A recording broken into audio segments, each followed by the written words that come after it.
Selamat bertemu lagi, Bapak Ibu. Hari ini kita ketemu di mata kuliah metode riset dengan topik definisi operasional dan bagaimana kita membuat pertanyaan, ya, khususnya pertanyaan terkait dengan kuesioner.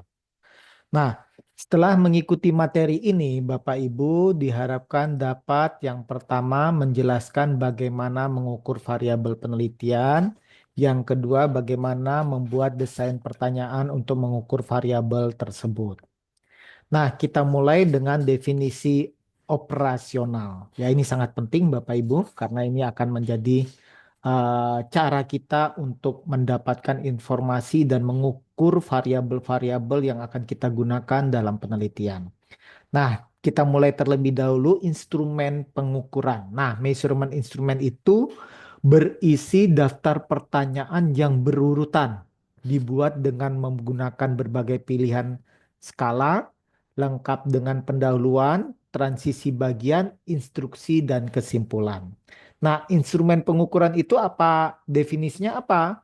Nah, di sini instrumen pengukuran adalah alat utama yang kita pergunakan untuk menggali informasi dari para responden dalam bentuk wawancara ataupun observasi terstruktur ataupun menyebarkan kuesioner. Nah, survei dan desain eksperimental yang telah dibahas sebelumnya seringkali menggunakan kuesioner untuk menilai variabel-variabel yang penting. Nah, kemudian ada istilah lagi, pengukuran. Apa itu pengukuran? Nah, pengukuran adalah proses memberikan angka atau simbol lainnya pada karakteristik dari objek berdasarkan seperangkat aturan yang telah ditentukan sebelumnya. Kemudian kita juga harus bedakan dengan objek. Nah, objek itu bisa individu, bisa perusahaan, ataupun barang, ya. Nah, nanti kita lihat lebih detail.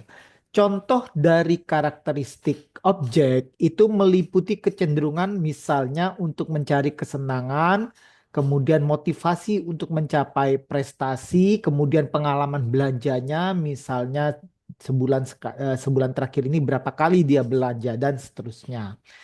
Nah, kita harus pahami bahwa kita tidak bisa mengukur objek itu sendiri. Misalnya perusahaan, bagaimana kita mengukur perusahaan? Bagaimana kita mengukur manusia?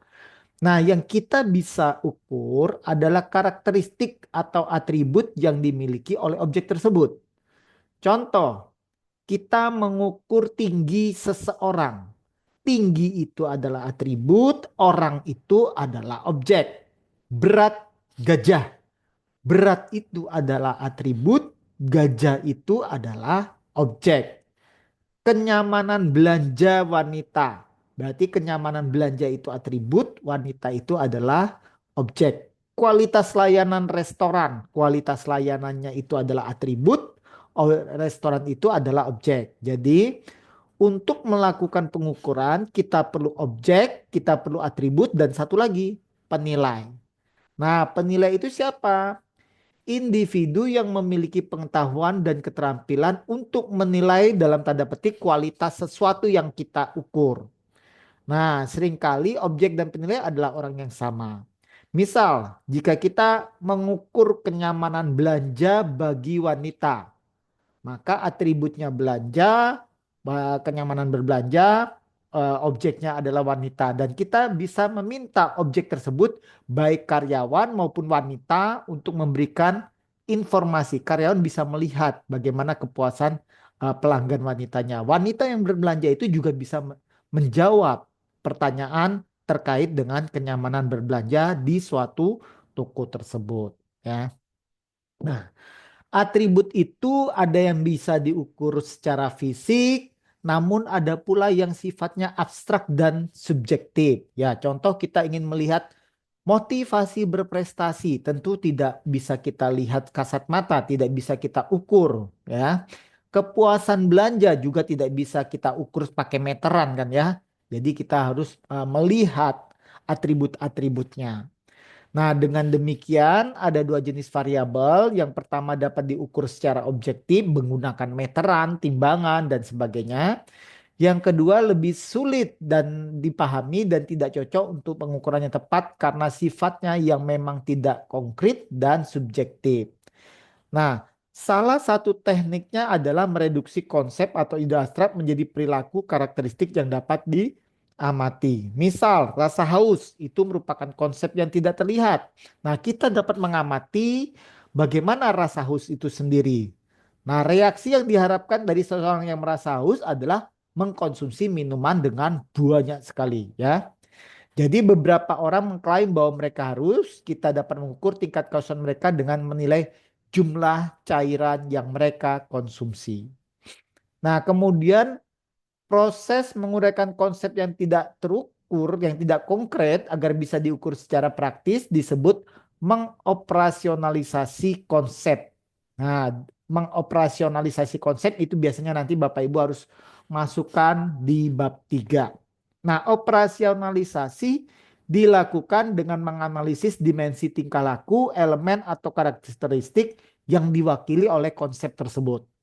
Nah, kemudian proses ini kemudian diterjemahkan menjadi unsur yang dapat kita ukur, kita amati, ya. Nah, mengoperasionalkan suatu konsep ada melibatkan beberapa tindakan. Pertama, kita tahu definisinya apa, makanya ada definisi operasional variabel. Kemudian, mempertimbangkan konten dari pengukuran dengan menciptakan instrumen yang benar-benar mencerminkan konsep yang ingin dievaluasi. Nah, kita juga perlu melihat format tanggapannya itu seperti apa. Misalnya kita pakai skala 1 sampai setuju, dari sangat tidak setuju sampai sangat setuju. Dan berikutnya kita lakukan uji validitas dan reliabilitas terhadap pertanyaan-pertanyaan tersebut. Nah, definisi operasional menjelaskan variabel dengan cara berfokus pada kriteria pengujian, kemudian mengidentifikasi apa yang harus dihitung, diukur atau dikumpulkan melalui panca indera kita. Nah, namun perlu diingat, kita harus bisa bedakan antara definisi operasional dan yang bukan. Sebuah definisi operasional tidak merunci hubungan antar konsep. Contoh, kesuksesan dalam suatu pekerjaan tidak bisa dianggap sebagai dimensi dari motivasi. Bukan berarti motivasi itu diukur melalui kesuksesan dalam suatu pekerjaan. Nah, meskipun biasanya individu yang termotivasi biasanya mereka meraih keberhasilan. Jadi kita bukan melihat sebab akibat, ya. Oke, jadi contohnya paling nyata adalah konsep variabel namanya binatang namanya gajah. Saya orang buta, saya tidak bisa melihat gajah. Apa yang saya lakukan? Bapak Ibu bisa menjelaskan pada saya terkait dengan dimensi-dimensi gajah. Nah, dimensi gajah itu apa? Misalnya badannya gede, hidungnya panjang, terus kakinya gede, terus apalagi telinganya seperti kain spray tebal seperti itu. Nah, ini cara kita mengoperasionalisasi konsep melalui definisi dimensi, kemudian nanti dari dimensi kepada indikator, ya. Nah, ini ada berbagai macam contoh konsep definisi operasional dimensi atau indikator. Yang paling sering misalnya kita pakai service quality. Nah, service quality itu apa? Merupakan penilaian yang diberikan oleh pelanggan mengenai perbandingan antara harapan dan kenyataan yang mereka rasakan dari suatu layanan. Dimensinya bisa dalam bentuk tangibility, reliability, responsiveness, assurance, dan empati. Terus dari dimensi ini kita lihat indikatornya. Tangibility, fisiknya bagaimana? Oh, kita lihat fasilitas ruang perlengkapan, kemudian tampilan karyawannya. Itu adalah fasilitas-fasilitas fisik yang akan kita lihat. Biasanya kalau tangibility-nya bagus, maka logikanya kualitas layannya juga baik. Tentu beda kalau kita lihat seragamnya karyawannya compang-camping tidak karuan, tentu kita merasa dari sisi tangibility saya tidak enak ada di restoran itu. Maka tangibility-nya adalah dimensi, kemudian tampilan-tampilan fisik dari personalia dan sebagainya, tata ruang, itu adalah indikatornya. Nah, terus bagaimana? Setelah saudara mengetahui variabel definisi operasional, maka kita buat desain pertanyaan. Nah, umumnya penelitian itu dilakukan untuk mengukur perilaku, pengetahuan, dan sikap, knowledge, skill, attitude, ya perilaku dan sikap. Sikap merupakan kecenderungan yang terbentuk melalui pembelajaran dan memiliki sifat tetap untuk bereaksi, baik terhadap sendiri, orang lain, ataupun suatu objek, ya. Nah, mengingat sikap adalah sebuah kecenderungan, tendensi, maka semakin baik sikap seseorang terhadap sesuatu, maka semakin besar kemungkinan orang tersebut akan menerimanya atau berperilaku sesuai dengan sikap tersebut. Saya menyukai misalnya terhadap produk mobil yang hemat bahan bakar. Maka saya cenderung akan membeli mobil-mobil yang hemat bahan bakar. Meskipun mungkin saja terjadi penyimpangan-penyimpangan dalam pelaksanaannya. Nah, contoh lain untuk memahami sikap adalah dengan memecahnya menjadi komponen-komponen. Pertimbangkan pernyataan singkat ini. Yvonne suka berbelanja di Indomart. Dia percaya bahwa toko tersebut bersih, terletak di lokasi yang strategis, dan memiliki harga yang rendah. Dia berniat untuk berbelanja di sana setiap hari Kamis. Nah, contoh sederhana ini menunjukkan tiga komponen: sikap afektif, kognitif, dan perilaku. Nah, kalau komponen afektif mengacu pada perasaan atau emosi, suka atau tidak suka, ya. Saya sangat suka sepatu saya sangat menikmati buku Harry Potter, saya sangat suka berbelanja di Indomaret, itu afektif. Nah, terus eh, perasaan sikap seseorang dipengaruhi secara langsung oleh keyakinan, kognisinya. Nah, komponen kognitif ini mewakili pengetahuan individu tentang atribut dan konsekuensinya. Kalau dalam kasus sifon tadi, tentu dia percaya toko tersebut bersih, lokasinya strategis, harganya rendah. Tentu setelah dia membanding-bandingkan dengan yang lain. Atau contoh lagi, seseorang mungkin merasa bahagia tentang pembelian mobil karena dia percaya bahwa mobil tersebut hemat bahan bakar atau tahu bahwa dealer tersebut terbaik di kotanya. Nah, komponen perilaku dari suatu sikap mencerminkan kecenderungan untuk bertindak dengan mencerminkan niat pada diri individu. Nah, peneliti bisnis sering mengajukan pertanyaan yang melibatkan variabel psikologis yang tidak dapat diamati secara langsung. Misal kita ingin tahu sikap terhadap bekerja dengan sistem komisi. Kita sebenarnya nggak bisa melihat sikap orang terhadap bagaimana respon dia terhadap bekerja dengan sistem komisi tersebut. Nah, namun kita dapat mengukur sikap dengan membuat inferensi berdasarkan cara individu merespon berbagai indikator skala-skala tersebut. Karena kita tidak dapat melihat fenomena ini secara langsung, maka kita mengenalnya dengan istilah konstruk laten atau sekedar konstruk saja boleh. Nah, dalam merancang skala pengukuran untuk mengukur sikap, kita perlu mengetahui bahwa meskipun sikap dapat mempengaruhi niat perilaku, mereka tidak selalu berujung pada perilaku yang sebenarnya. Nah, untuk ini kita menggunakan pertanyaan-pertanyaan kuesioner. Nah, ada berbagai macam cara untuk mengukur pertanyaan tersebut. Apakah kita menggunakan skala penilaian rating ataupun peringkat. Nah, ini yang skala rating ada 9.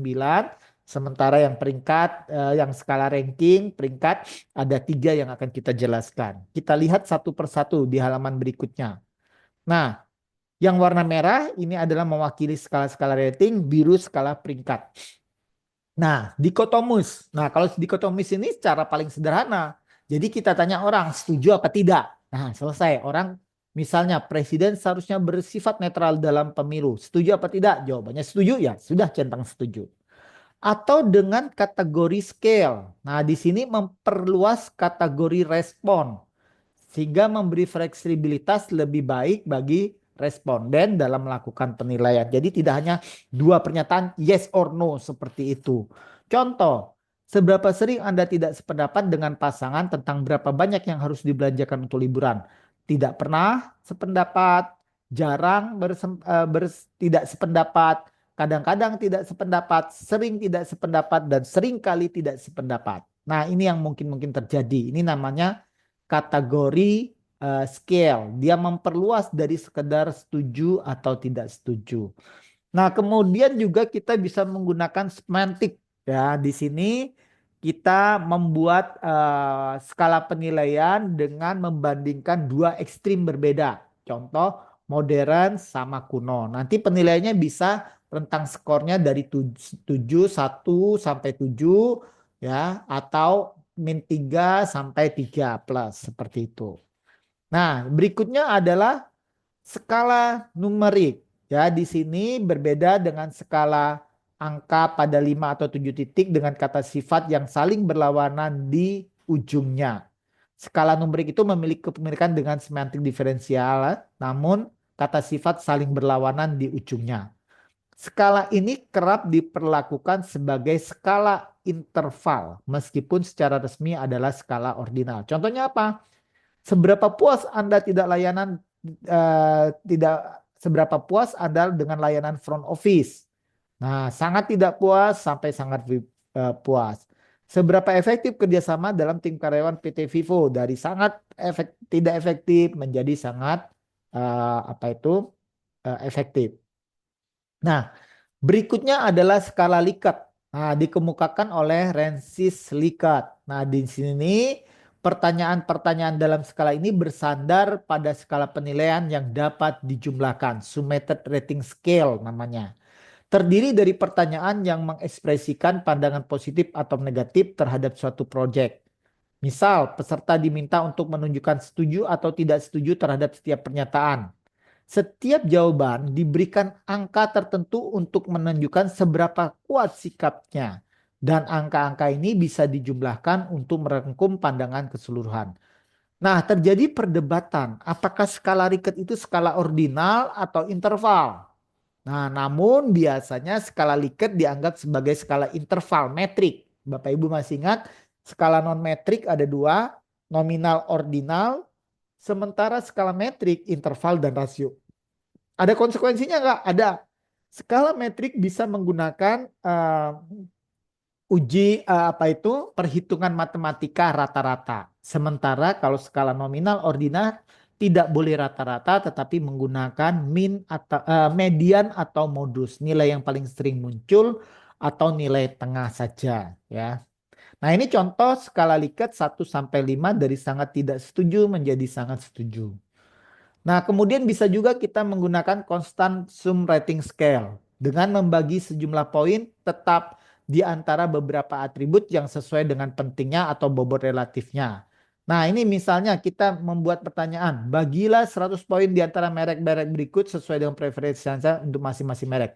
Mungkin mereka akan ngisi merek A50, merek B30, merek C20, totalnya 100 poin. Nah, ini namanya constant sum rating scale. Atau juga staple scale. Kita bisa menggunakan staple scale yang dikemukakan oleh Jens Staple. Nah, di sini kadangkala satu kata sifat digunakan sebagai pengganti semantik diferensial ketika kita sulit untuk membuat pasangan kata sifat bipolarnya. Maka kita buat di tengah-tengahnya misalnya inovasi produk. Kan tidak inovatif dan sangat inovatif kan agak susah. Maka kita buat inovasi produk di tengah-tengahnya. Kalau -3 berarti dia kurang inovatif. Kalau +3 berarti sangat inovatif. Nah, di sini skala yang digunakan memiliki tanda positif untuk hal yang dianggap baik atau melebihi ekspektasi. Kalau negatif dinilai kurang baik atau di bawah harapan. Jadi kita nggak perlu pakai kata sifat yang bipolar, pakai satu kata sifat saja.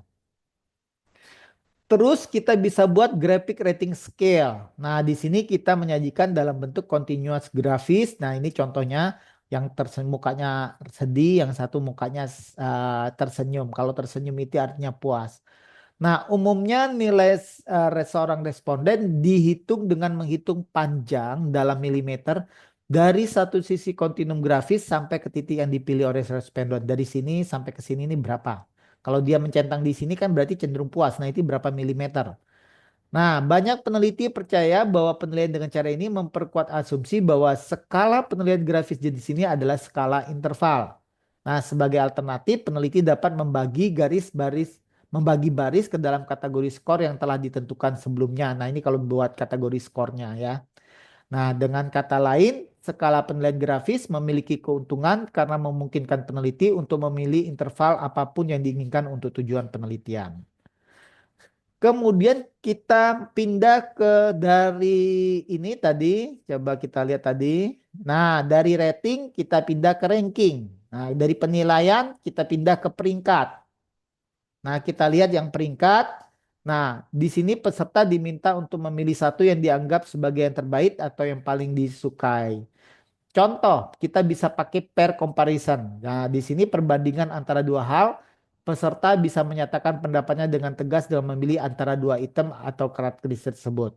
Nah, skala ini diaplikasikan ketika responden diminta untuk membuat pilihan antara dua objek pada satu waktu di antara sejumlah objek yang terbatas. Contoh, saya ingin punya dua mobil misalnya lah ya, eh, low, medium, facial purposes. Jadi MPV, MPV yang kelas yang rendah. Nah, misalnya ada tiga pilihan, yaitu R3, Expander, dan R3. Nah, saya disuruh memilih mana nih pasangan yang bagus. Pertama R3 Veloz, kemudian Expander Veloz, R3 Expander. Nah, kalau kita punya N3, maka pasangannya adalah 3 N dikalikan N-1 bagi N-1 bagi 2. Ya, jadi 3 kalikan 3-1 bagi 2 berarti kita punya 3 pasangan. Ini R3 Veloz, Expander Veloz, R3 Expander. Nah, nanti di sini kita berikan penilaian. Atau dengan membuat force ranking scale, memberikan urutan antar berbagai objek di antara pilihan yang ada. Nah, di sini kita misalnya contohnya urutkan mobil yang paling Anda sukai.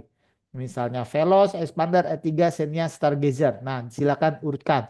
Satu yang paling disukai, 5 yang tidak disukai. Atau dengan menggunakan comparative scale. Nah, kalau comparative scale berfungsi sebagai ukuran untuk mengevaluasi sikap terhadap benda, peristiwa, atau keadaan yang sedang dianalisis. Nah, seringkali manajer tertarik pada pengukuran perbandingan. Pengukuran ini memerlukan suatu standar di mana program, proses, acara, atau orang lain dapat kita bandingkan. Contohnya apa? Bagaimana kinerja mobil Anda sebelum servis dengan setelah servis saat ini. Superior sama saja inferior. Nah, ini comparative scale. Oke. Nah, dari sini kita berharap Bapak Ibu sudah mulai memikirkan kuesioner yang Bapak Ibu buat seperti apa. Biasanya kita pakai nanti numeric scale sama Likert scale. Itu silahkan saja Bapak Ibu. Oke, perkuliahan hari ini cukup. Kita lanjutkan nanti di materi berbeda.